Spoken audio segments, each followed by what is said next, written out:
Pernahkah Anda bertemu dengan seorang anak yang seolah-olah bisa membaca pikiran Anda? Atau mereka yang berbicara tentang teman tak terlihat dengan cara yang sangat nyata? Di sekitar kita, ada individu-individu yang dipercaya memiliki getaran frekuensi berbeda. Dunia menyebut mereka anak indigo. Indigo, istilah ini bukan sekedar label. Bagi sebagian orang, ini adalah identitas spiritual. Namun, bagi sebagian lainnya, ini adalah misteri medis yang belum terpecahkan. Selama 10 menit ke depan, kita akan menembus kabut mistis ini. Kita akan melacak sejarahnya, mendengarkan apa kata sains, dan mengungkap apakah indigo benar-benar ada, ataukah itu hanyalah cara kita memberi nama pada sesuatu yang tidak kita pahami. Istilah indigo tidak muncul dari laboratorium sains, melainkan dari sebuah konsep parapsikologi di Amerika Serikat pada akhir tahun 70-an. Nancy Ann Tape, seorang konselor yang mengklaim memiliki kemampuan sinestesia, menyatakan bahwa ia mulai melihat bayi-bayi lahir dengan aura berwarna nila atau indigo. Warna ini, menurutnya, melambangkan detaran energi baru di bumi. Konsep ini kemudian meledak secara global di tahun 1999 melalui buku karya Lee Carroll dan Jen Tober. Mereka mendefinisikan anak indigo sebagai manusia baru yang lahir dengan kecerdasan tinggi dan kemampuan intuitif. Mereka dianggap sebagai pendobrak sistem. Namun, penting untuk dicatat bahwa pada masa itu, dunia medis juga sedang gencar-gencarnya mempelajari gangguan perilaku anak. Apakah ini sebuah kebetulan? Ataukah indigo adalah jawaban alternatif bagi orang tua yang menolak diagnosis medis bagi anak mereka? Apa yang membuat seorang anak dilabeli indigo? Biasanya ada beberapa pola yang muncul. Pertama, mereka memiliki rasa percaya diri yang sangat kuat, terkadang terlihat sombong bagi orang dewasa. Kedua, mereka adalah pemikir sistemik. Mereka benci aturan yang tidak logis dan seringkali menanyakan kenapa untuk segala hal. Selain itu, ada klaim mengenai kemampuan ekstrasensoris atau indera keenam. Mereka disebut sensitif terhadap kehadiran makhluk tak kasat mata atau memiliki empati yang begitu kuat hingga bisa merasakan sakit fisik orang lain. Di masyarakat kita, anak-anak ini sering dibawa ke tokoh spiritual.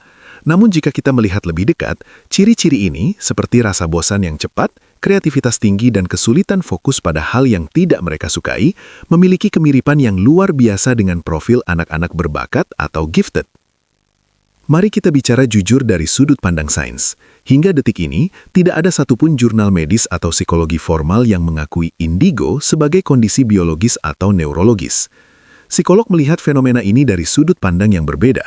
Banyak anak yang didiagnosis indigo sebenarnya menunjukkan gejala ADHD atau gangguan pemusatan perhatian atau autisme spektrum tinggi atau Asperger. Ada juga fenomena yang disebut Barnum Effect.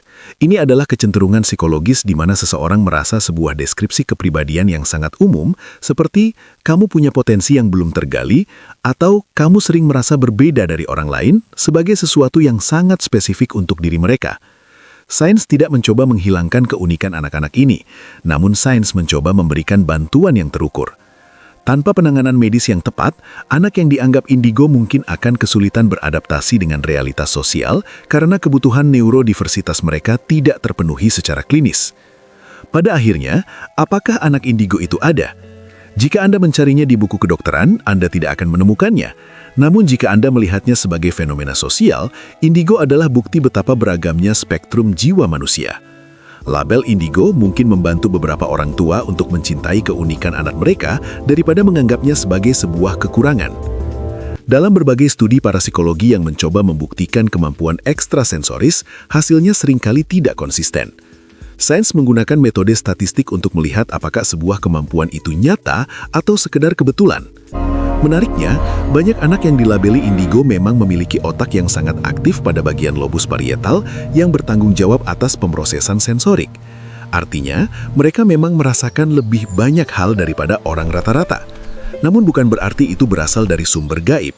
Itu adalah bentuk hypersensitivity atau sensitivitas tinggi terhadap cahaya, suara, dan emosi orang lain. Risiko terbesar dari label indigo adalah pengabaian medis. Ketika seorang anak yang kesulitan fokus atau sering tantrum disebut sebagai indigo yang sedang menyesuaikan energi, kita mungkin melewatkan kesempatan untuk memberinya terapi okupasi atau bantuan psikologis yang ia butuhkan. Label ini terkadang menjadi pelarian nyaman bagi orang tua. Padahal, mengakui bahwa anak memiliki kondisi neurodivergen seperti autisme bukanlah sebuah penghinaan, namun langkah pertama untuk membantu mereka bertahan di dunia yang penuh aturan ini. Namun di luar perdebatan antara medis dan mistis, ada satu jalan tengah yang mulai diterima secara luas, neurodiversitas. Istilah ini memandang bahwa perbedaan cara kerja otak, seperti pada anak-anak yang dilabeli indigo, bukanlah sebuah kerusakan yang harus diperbaiki, melainkan variasi alami dari evolusi manusia. Bayangkan jika dunia ini hanya berisi orang-orang yang patuh dan berpikir seragam.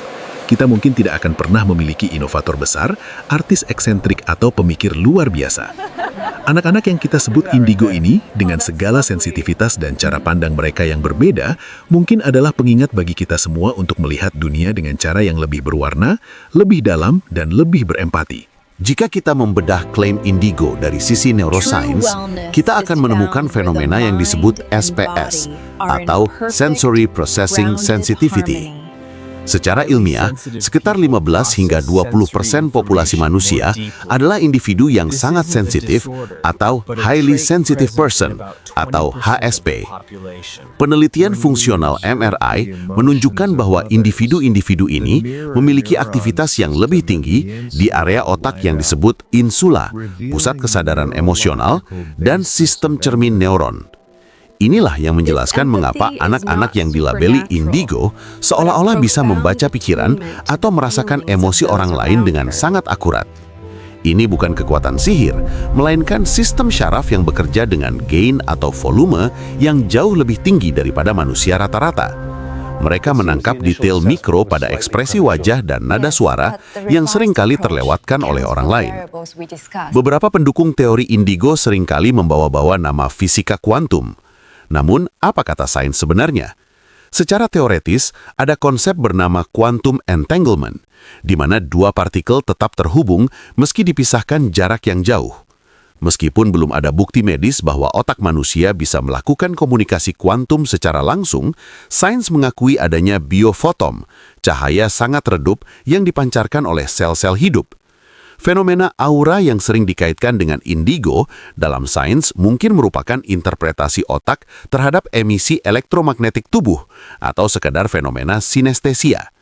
Sinestesia adalah kondisi neurologis di mana jalur sensorik otak tumpang tindih, membuat seseorang bisa melihat suara atau merasakan warna.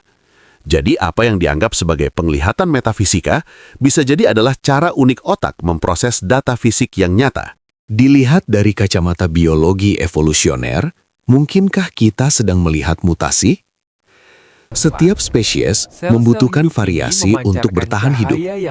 Individu yang sangat sensitif dan waspada, yang sekarang kita sebut indigo, dahulu mungkin berperan sebagai pengintai dalam suku atau penasihat yang bisa merasakan perubahan cuaca dan ancaman sebelum orang lain menyadarinya. Di dunia modern yang penuh dengan stimulasi digital dan kebisingan, kepekaan ini seringkali dianggap sebagai gangguan atau keanehan. Namun, dalam garis waktu evolusi, keberadaan mereka adalah mekanisme pertahanan alami spesies manusia untuk tetap waspada terhadap lingkungan yang berubah cepat. Mereka bukanlah spesies baru, melainkan bentuk adaptasi manusia yang luar biasa terhadap kompleksitas emosi dan informasi.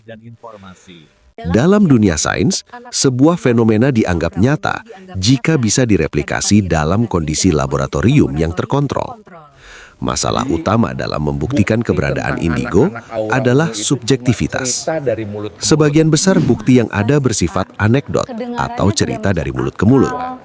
Ketika dilakukan tes buta, double blind test, terhadap klaim kemampuan ekstrasensori, subjek seringkali gagal memberikan hasil yang konsisten melebihi hukum peluang statistik. Namun, sains tidak berhenti di sana. Sains terus mencari tahu, jika kemampuannya tidak terukur secara fisik, mengapa jutaan orang merasa memilikinya? Secara psikologi sosial, label indigo mengisi celah yang ditinggalkan oleh dunia modern yang terlalu mekanistik. Manusia memiliki kebutuhan dasar untuk merasa spesial dan memiliki tujuan hidup yang lebih besar.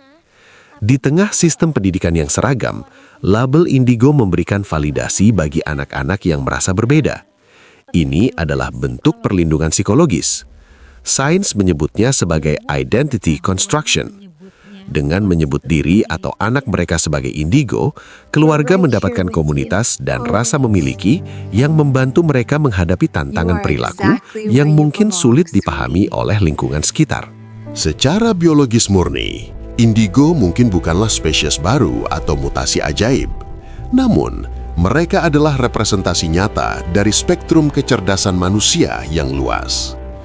Mereka adalah orang-orang dengan sensitivitas sensorik tinggi, otak yang bekerja secara non-linier, dan empati yang melampaui rata-rata. Sains mungkin belum bisa membuktikan adanya aura biru, tapi sains telah membuktikan bahwa otak manusia sangatlah plastis dan beragam. Memahami fenomena indigo berarti belajar untuk berhenti melabeli perbedaan sebagai gangguan. Bagaimana menurut Anda? Apakah penjelasan sains tadi mengubah sudut pandang Anda tentang fenomena indigo?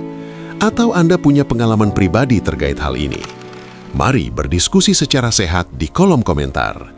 Jangan lupa untuk menyukai video ini jika Anda mendapatkan wawasan baru dan bagikan kepada mereka yang selama ini mencari jawaban. Sampai jumpa di video selanjutnya dan jangan lupa subscribe dan follow untuk mendapat notifikasi video terbaru lainnya.